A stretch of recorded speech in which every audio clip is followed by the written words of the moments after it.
New Zealand citizens are leaving the country in record numbers, with large numbers heading to Australia, new figures show. Stats NZ's provisional international migration data shows there were an estimated 130,600 migrant departures in the year to April, the highest on record for an annual period.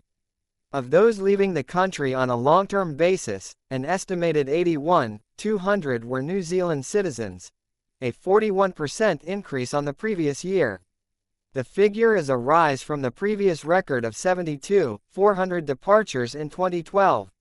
With 24,800 New Zealand citizens arriving during the period, that put the net migration loss of citizens at 56,500, exceeding the previous record of 44,400 in 2012.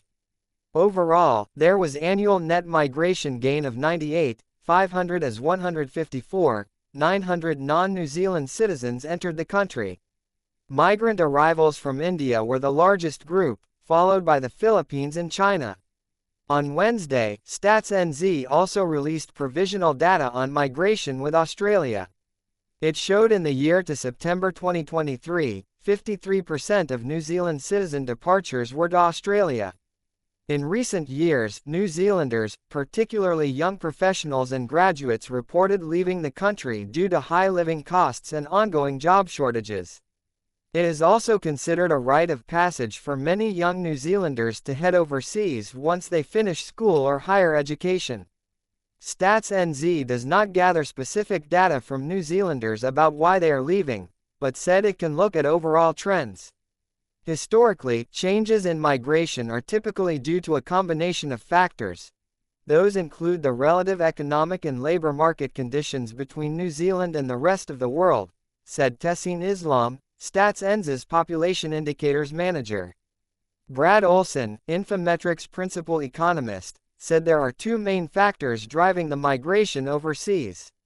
There will be younger Kiwis going overseas for an overseas experience, or a delayed overseas experience, because there have been heavy disruptions over the last few years on that front, he said. But half of New Zealanders are moving to Australia, which suggests a greater number of people and families are looking for opportunities and making a more permanent move, he said. Australian employers have frequently attempted to recruit New Zealand workers with offers of higher pay and better working conditions. Olsen said while it is normal for New Zealanders to leave the country, it will be harder to convince people to return, if there are ongoing issues around housing affordability and job prospects. That, brain drain, could pose problems for society as the population ages, Olsen said. We need to have as many young people as we can who are still part of the economy, who are being innovative and bringing their new thinking to the game so we can be more productive, he said. If we are losing our young talent and we're not able to attract them back, it makes all of that so much harder.